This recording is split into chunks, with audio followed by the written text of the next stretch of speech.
ഒരു ഇലക്ട്രിക് ഡൈപോളിൻ്റെ ആക്സിയൽ ലൈനിലുള്ള ഇലക്ട്രിക് ഫീൽഡ് ഇൻറ്റൻസിറ്റി കണ്ടുപിടിച്ചു. അതിൻ്റെ ഇക്വറ്റോറിയൽ ലൈനിലുള്ള ഒരു പോയിന്റിലെ ഇലക്ട്രിക് ഫീൽഡ് ഇൻറ്റൻസിറ്റിയും കണ്ടുപിടിച്ചു. അവ തമ്മിലുള്ള ചെറിയൊരു റിലേഷൻഷിപ്പ് നമുക്ക് എഴുതി ആ ഒരു ടോപ്പിക് നമ്മളവിടെ അവസാനിപ്പിച്ചു. ഇനി നമ്മളെടുക്കുന്ന പോയിന്റ് ആക്സിയൽ ലൈനിലോ അല്ലെങ്കിൽ ഇക്വറ്റോറിയൽ ലൈനിലോ അല്ലെങ്കിലോ എന്തായിരിക്കും അവസ്ഥ? നോക്കൂ, പി എന്ന് പറയുന്ന പോയിന്റ് ഞാൻ എടുത്തിരിക്കുന്നത് ആക്സിയൽ ലൈനിലും അല്ല, ഇക്വറ്റോറിയൽ ലൈനിലും അല്ല.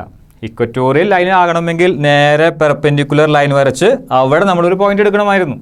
ഇനി ആക്സിയൽ ലൈൻ ആണെങ്കിലോ ഇത് നേരെ വലതുഭാഗത്തേക്ക് എക്സ്റ്റെൻഡ് ചെയ്ത് അവിടെ ഞാനൊരു പോയിന്റ് എടുക്കണമായിരുന്നു. അതായത് ആക്സിയൽ ലൈനിൽ അല്ലാത്തതും ഇക്വറ്റോറിയൽ ലൈനിൽ അല്ലാത്തതുമായ ഒരു പോയിന്റിലെ ഇലക്ട്രിക് ഫീൽഡ് ഇൻറ്റൻസിറ്റി എത്രയാണ്? ആര് കാരണം? ഒരു ഇലക്ട്രിക് ഡൈപോൾ കാരണം. ആ ഒരു ടോപ്പിക്കാണ് നമ്മൾ ഡിസ്കസ് ചെയ്യുന്നത്, electric field intensity at any point. Any point ഉദ്ദേശിച്ചു കഴിഞ്ഞാൽ നമ്മളൊരു ഇക്വേഷൻ എഴുതും. ആ ഇക്വേഷൻ വേണമെങ്കിൽ നമുക്ക് ആക്സിയൽ ലൈനിലും അപ്ലൈ ചെയ്യാം, ഇക്വറ്റോറിയൽ ലൈനിലും അപ്ലൈ ചെയ്യാം. ആക്സിയൽ ലൈനിലും ഇക്വറ്റോറിയൽ ലൈനിലും അല്ലാത്ത ഏത് പോയിന്റിൽ വേണമെങ്കിലും നമുക്ക് ആ ഒരു ഇക്വേഷൻ അപ്ലൈ ചെയ്യാനായിട്ട് സാധിക്കും. നോക്കാം, കൂടുതൽ ഡീറ്റെയിൽസ് നമുക്ക് നോക്കാം. അതിനുവേണ്ടി ഞാനൊരു ഇലക്ട്രിക് ഡൈപോൾ എടുത്തിരിക്കുന്നു. -Q എന്ന് പറയുന്ന ചാർജ് എ എന്ന് പറയുന്ന പോയിന്റിലും +Q എന്ന് പറയുന്ന ചാർജ് ബി എന്ന് പറയുന്ന പോയിന്റിലും വെച്ചിരിക്കുന്നു. O ആണ് ആ ഇലക്ട്രിക് ഡൈപോളിൻ്റെ സെൻറ്റർ. പി എന്ന് പറയുന്ന പോയിന്റിലെ ഇലക്ട്രിക് ഫീൽഡ് ഇൻറ്റൻസിറ്റി ആണ് എനിക്ക് കണ്ടുപിടിക്കേണ്ടത്. പക്ഷേ പി എന്ന് പറയുന്ന പോയിന്റ് ആക്സിയൽ ലൈനിലും അല്ല, ഇക്വറ്റോറിയൽ ലൈനിലും അല്ല. എന്തെങ്കിലും മാർഗമുണ്ടോ ഇലക്ട്രിക് ഫീൽഡ് ഇൻറ്റൻസിറ്റി കണ്ടുപിടിക്കാൻ? തീർച്ചയായിട്ടും ഉണ്ട്. ഇതാണ് electric field intensity at the point പിയിലുള്ള ഇക്വേഷൻ. എന്താണ് ഇക്വേഷൻ? 1/4πε0 into P. പി എന്ന് പറഞ്ഞു കഴിഞ്ഞാൽ ഇലക്ട്രിക് ഡൈപോൾ മൊമെൻ്റ് ആണ്. P into √3 cos² + 1 divided by r³. അതിൽ 1/4πε0 ഒരു കോൺസ്റ്റൻ്റ് ആണ്. പി എന്ന് പറഞ്ഞാൽ എന്താണ്? Electric dipole moment. Q into 12 ആണ്. √3 cos² തീറ്റ എന്ന് പറയുന്നത് എന്താണ്? അതായത് ഈ ഒരു ആക്സിസും നമ്മൾ പി എന്ന് പറയുന്ന പോയിന്റിലേക്ക് വരയ്ക്കുന്ന ഒരു സ്ട്രെയിറ്റ് ലൈനും തമ്മിലുണ്ടാക്കുന്ന ആംഗിളാണ് തീറ്റ. +1 ഡിവൈഡഡ് ബൈ r³. അതിൽ r എന്ന് പറയുന്നത് എന്താണ്? ഇലക്ട്രിക് ഡൈപോളിൻ്റെ സെൻറ്ററും നമ്മൾ എടുക്കുന്ന റെഫറൻസ് പോയിന്റും തമ്മിലുള്ള ഡിസ്റ്റൻസ് ആണ്. അതായത് ഇത്രയും കാര്യങ്ങൾ അറിയാമെങ്കിൽ, പി, തീറ്റ, ആർ എന്നിവയൊക്കെ അറിയാമെങ്കിൽ ഏത് പോയിന്റിലെ വേണമെങ്കിലും നിങ്ങൾക്ക് ഇലക്ട്രിക് ഫീൽഡ് ഇൻറ്റൻസിറ്റി കണ്ടുപിടിക്കാനായി സാധിക്കും. ആര് കാരണമുള്ളത്? Electric dipole കാരണമുള്ളത്. ഇനി നമുക്കൊന്ന് ചെക്ക് ചെയ്ത് നോക്കാം, ഈ ഇക്വേഷൻ വാലിഡ് ആണോ അതോ അല്ലയോ എന്നൊക്കെ നമുക്ക് ചെക്ക് ചെയ്ത് നോക്കാം. അതിനുവേണ്ടി ഞാൻ എടുക്കുന്നു ആക്സിയൽ ലൈൻ. ആക്സിയൽ ലൈൻ എന്ന് പറഞ്ഞാൽ എന്താണ്? ഇതാണ് ആക്സിയൽ ലൈൻ. ഈ പോയിന്റ് ആക്സിയൽ ലൈനിൽ ആണെങ്കിൽ, അതായത് ഈ പോയിന്റിന് ഞാൻ പതുക്കെ ചെരിച്ച് എങ്ങോട്ട് എത്തിക്കുകയാണ്? ഈ ആക്സിയൽ ലൈനിലേക്ക് എത്തിക്കുകയാണ്. അങ്ങനെയെങ്കിൽ ഈ ആംഗിള് എത്ര വരും? 0 ആയിരിക്കും.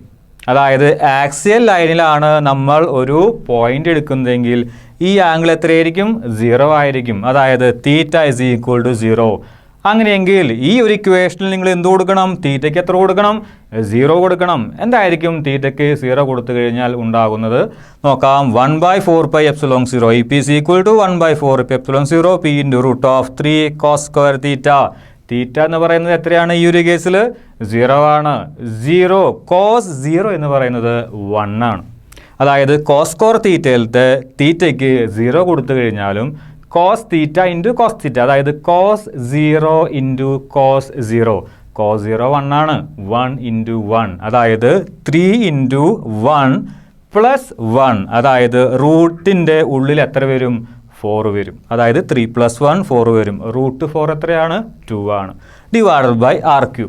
അതായത് ചുരുക്കി പറഞ്ഞു കഴിഞ്ഞാൽ ആക്സിയൽ ലൈനാണ് എടുക്കുന്നതെങ്കിൽ തീറ്റ 0 ആയിരിക്കും. ഈ ഇക്വേഷൻ എങ്ങനെ മാറും? 1/4πε0 P × √4 divided by r³.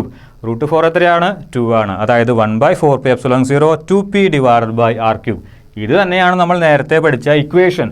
EP = 1/4πε0 2p divided by r³. അതായത് ആക്സിയൽ ലൈനിലെ ഒരു പോയിന്റിൽ എക്സ്പീരിയൻസ് ചെയ്യുന്ന ഇലക്ട്രിക് ഫീൽഡ് ഇൻറ്റൻസിറ്റി. ഇനി ഈ ഒരു ഇക്വേഷൻ നമുക്ക് ഇക്വറ്റോറിയൽ ലൈനിൽ അപ്ലൈ ചെയ്യാൻ സാധിക്കുമോ എന്ന് ചെക്ക് ചെയ്യാം. എന്തായിരുന്നു ഇക്വറ്റോറിയൽ ലൈനിലുള്ള ഇലക്ട്രിക് ഫീൽഡ് ഇൻറ്റൻസിറ്റി എന്ന് ഓർത്ത് വെച്ച് അതിൻ്റെ മാഗ്നിറ്റ്യൂഡ് മാത്രം പറഞ്ഞാൽ മതി. 1/4πε0 P/r³ ആയിരുന്നു ഇക്വറ്റോറിയൽ ലൈനിലെ ഇലക്ട്രിക് ഫീൽഡ് ഇൻറ്റൻസിറ്റിക്കുള്ള ഇക്വേഷൻ. നോക്കാം നമുക്കത് കിട്ടുമോ എന്നുള്ളത്. ഇക്വറ്റോറിയൽ ലൈൻ ആണെങ്കിൽ ഈ Pയെ ഞാൻ പതുക്കെ ലെഫ്റ്റ് സൈഡിലേക്ക് കൊണ്ടുവന്ന് ഇവിടെ വെക്കുന്നു, അതായത് ഇക്വറ്റോറിയൽ ലൈനിൽ വെക്കുന്നു. അങ്ങനെയെങ്കിൽ ഈ ആംഗിൾ എത്രയായിരിക്കും? 90 ഡിഗ്രി ആയിരിക്കും. cos 90 എത്രയാണ്? 0 ആണ്. അങ്ങനെയെങ്കിൽ ഇക്വേഷൻ എങ്ങനെ മാറും? 1/4πε0 P × √3 cos 90². cos 90 0 ആണ്. 0² again 0 ആണ്. അപ്പോൾ 3 × 0 again 0. 0 + 1 / r³. അതായത് റൂട്ടിൻ്റെ ഉള്ളിൽ ആര് മാത്രമേ അവശേഷിക്കുകയുള്ളൂ? 1 മാത്രമേ അവശേഷിക്കുകയുള്ളൂ. √1 എത്ര തന്നെയാണ്?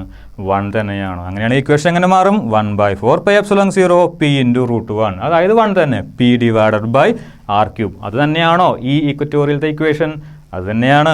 ഇക്വറ്റോറിയൽ ലൈനിൽ തീറ്റ 90 ഡിഗ്രി ആയാൽ ആ ഇക്വേഷൻ എങ്ങനെ മാറും?